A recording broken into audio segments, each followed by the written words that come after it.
সমাজে রাষ্ট্রে যে শাসন ব্যবস্থা এতদিন ধরে চালু ছিল, যে প্রত্যেকটি সিস্টেম এমনভাবে নষ্ট হয়েছে, সেখান থেকে আমরা সহজে সব কিছু পেতে চাই। সুতরাং এই পথ তো সহজ নয়। আমরা চাই যা কিছু আমাদের এই সমাজ কাঠামোকে, রাষ্ট্র কাঠামোকে পেছনের দিকে ঠেলে নিয়ে যায়, সেটাকে ভেঙে নতুন করে আমাদের সংস্কার করে রাষ্ট্রীয় ব্যবস্থাপনাকে বদলাতে। সেখানে সংস্কার হচ্ছে যে বর্তমান ধ্বংসপ্রাপ্ত অবস্থা থেকে উত্তরণের জন্য, গুণগত পরিবর্তনের জন্য একটি প্রক্রিয়া। সেখানে ন্যূনতম কম অথবা বেশি সংস্কারের প্রশ্ন নয়।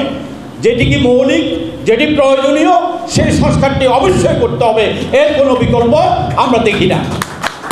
জুলাই গণ অভ্যুত্থানের চেতনা হচ্ছে নতুন রাষ্ট্র বিনির্মাণ করা, রাষ্ট্রকে নতুনভাবে গড়ে তোলা। এই প্রশ্নটি কেন আসছে? এই প্রশ্নটি এই জন্যই আসছে, ৫৪ বছর এবং মোটা দাগে ১৫.৫ বছরের যে দুঃশাসন, যে সাংবিধানিক ক্ষমতা কাঠামো, যে ব্যবস্থাপনার উপর দাঁড়িয়ে এই দুঃশাসন তৈরি করা হয়েছিল, সেই দুঃশাসনের অবসান করবার জন্য আমরা ফ্যাসিস্টকে হটিয়ে ফ্যাসিবাদী শাসন ব্যবস্থা বদলাবার লড়াই শুরু করেছি।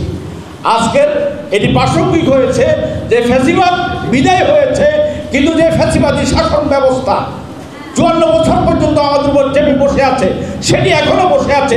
সেটিকে পাল্টাবার জন্য যে জাতীয় সংস্কার দরকার, যে মৌলিক সংস্কার দরকার, সেই সংস্কার করার মধ্য দিয়ে আগামী দিনে নতুন বাংলাদেশ বিনির্মাণ করার পথে আমরা চলতে চাই।